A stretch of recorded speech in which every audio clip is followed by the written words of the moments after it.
Hey internet, so you just saw the plan with me I filmed last week, and I thought I would go ahead and film some travel related planner stuff just because I have just come back about a week now from holiday. I just thought I would show you guys the stuff I took with me on holiday, and then some of the few things I bought whilst away.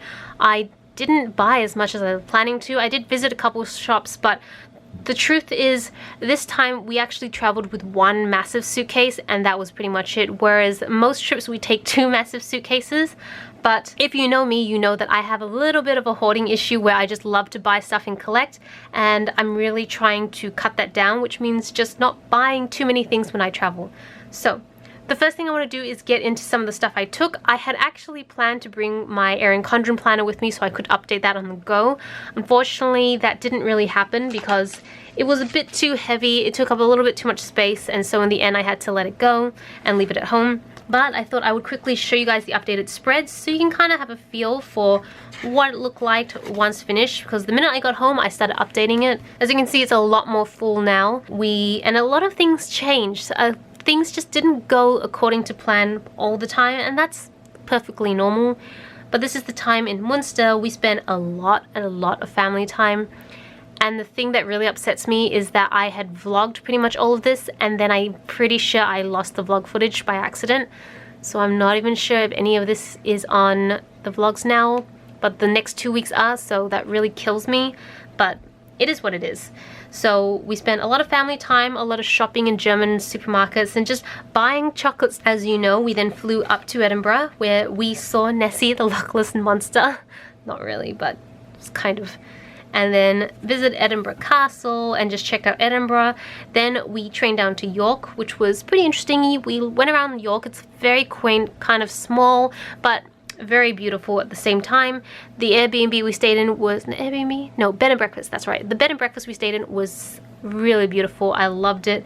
And then we drove through to Cadbury World, which was in Birmingham. Not the biggest fan. I probably wouldn't recommend it, but maybe we didn't see the right things. And then we arrived in Cardiff, which is a lot more modern than I thought it would be. For some reason I thought it would not be very modern and that it would be very quaint, but it is quite a built city. Despite the population in Wales not being super high, it was still pretty modern. So we spent a night there, visited the castle, ate some amazing cheese, and then we drove over to Bath, which is only about an hour. And this kind of flipped. So we actually, this kind of flipped. We saw the Royal Crescent here instead of the Roman baths. So that's the problem with planning too far ahead. You sometimes get them a bit switched, but that's fine. Then the next day we saw Stonehenge, which was breathtaking. I'm so glad we saw that, but it didn't take the whole day. As some of you had commented in my last plan with me's, it wouldn't take the whole day, and you were completely right. We were done at about lunchtime. So we drove back and checked out the Roman baths and just explored Bath in general, and then had dinner there. So then the next morning we took it super easy, super chill. There was really no need to rush at all. Checked out, drove to Heathrow, and then put our car in and then started exploring London. Unfortunately, this weekend was like a cyclist competition, so most of the tour buses were not working and not functioning, which was really unfortunate, but we just walked around instead, and the weather was good for that. Then London itself, it doesn't seem like there's a lot there, but it was very full on. We did a lot of exploring, a lot of walking, saw all the major key sites you could think of, and basically I just really had the best time. The weather was not so great. It was kind of rainy and drizzly, but that's just, as I've heard, is London weather. But I still had the most amazing time. I love the people. I think maybe because I'm Australian, I can relate better to British people. Maybe, maybe not, I have no idea. But it did feel almost a little bit more at home for some reason. I really can't wait to go back one day, and I'm pretty sure I will. So that was pretty much the entire trip, and I thought I would show you guys exactly what I brought with me to plan on the go. I didn't do a ton of planning. Oops. I didn't do a ton of planning, so I didn't need to bring too many things with me. So just enough to get to do the things I wanted. So of course I brought my Polaroid printer and paper. This is a new, very squished pack because it got crushed in luggage, but I had a second half open pack which I've already started using, and you'll see I've got some pictures in here. So I always bring these two together because in the evenings sometimes I just want to use my fingers and get crafty, and this is a great excuse to start printing out pictures. I have this very small accordion file which I got from Daiso, and it just stores all these like travel stickers, label stickers, just anything that I would normally use in this particular journal, not stuff. I mean, I could use some of this in Erin Condren, but I don't typically use it for my Erin Condren.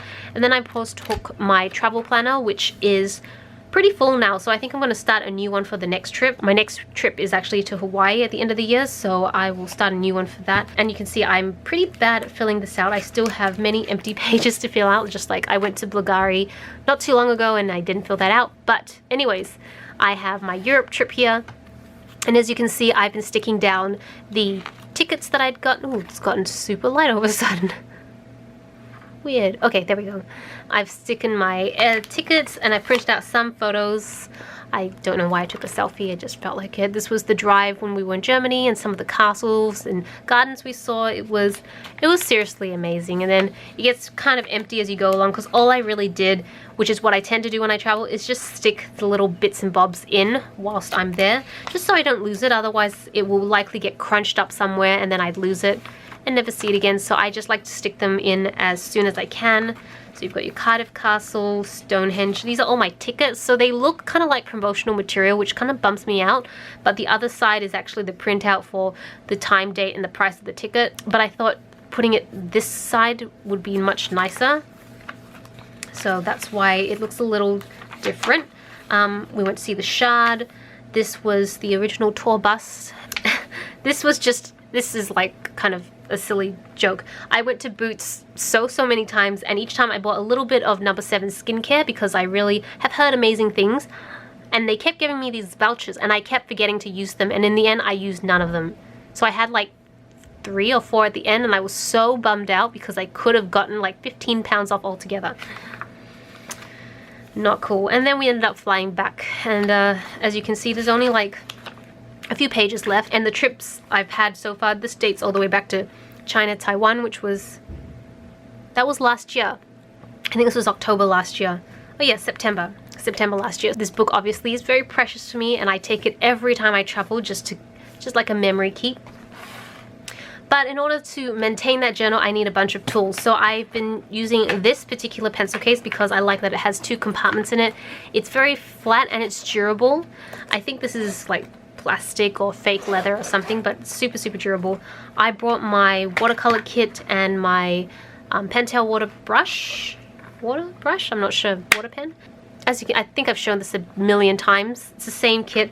I didn't really use it at all this trip, so I don't know whether I would bring it next time, because I didn't bring my Hobonichi planner to plan in, so who knows. Might have to reconsider that, but it's not that bulky, so it's not that much of a deal. And then this is probably the biggest stuff that I brought. I have my little glue roller, which is how I stuck everything down, although I might bring my glue stick next time because I find that to be a lot easier. Then I have a little eraser, or an eraser stick. I have my scissors. How this got through customs, I have no idea, but it made it through customs, like on my carry-on luggage. I was really surprised. I cannot remember where I bought this from. I can't tell if it's Muji or not because it doesn't say it, but there's a bunch of Japanese writing, so I could only assume. Then I have my journaling pen, which I love to use. I love the black ink then. This is the Coletto Pilot Pens. This is my Apple pencil because I did bring my iPad Pro with me to do some sketching. Came in handy during the train rides because we had a table, so I could. I don't like sketching whilst I'm on planes because I feel very nauseous as it is. Not a big fan of planes. And then I've just got another black ink pen just as a backup. And then of course my trusty uni pen, my ballpoint Jetstream pen, which I always take with me because it's my favorite pen in the world. And those are all the things I took with me in terms of stationery for traveling. I will probably pack something quite similar for Hawaii. I'm not sure if I will take my Erin Condren for Hawaii. I feel like I love my Erin Condren because it's my main planner, but it is so heavy and it is quite thick now. As you can see, I don't know if it's quite apparent, but it is quite thick. It's like at least over an inch or so, and it's just it's quite hefty, so it's not very travel friendly, especially now when I'm trying to travel so much lighter, so it might have to stay at home. But I thought I would share with you a couple of things I purchased with me. And I wanted to combine these two videos, and originally I thought I might do a travel haul and then a travel kit, but I realized that I didn't buy enough to make a substantial travel haul, so I'm just going to throw it into this video and show it to you. So the first thing is a pretty simple book. I'm just going to put this out of the way. It's just a watercolor book. It's small, and it was more just so I could sketch ideas on the go, which I haven't even used yet, but hopefully I will. And then you can put a pen here. So I just needed something small, and I like that because it is for watercoloring, the paper is very thick, so I can use watercolors on here if I want. I'm not sure where I will use this, but I thought this was handy because I just don't have something like this. And then the other thing I bought was an empty watercolor pan set for a brand called Schminke. I think that's what Tobias keeps calling it. I like to call it Schminkel, but I know that's not the correct way, so I'm very sorry to all my German viewers. I have not opened this before, so this is new to me too. Okay, cool. So you put the pans in here, and I guess you cover it with this.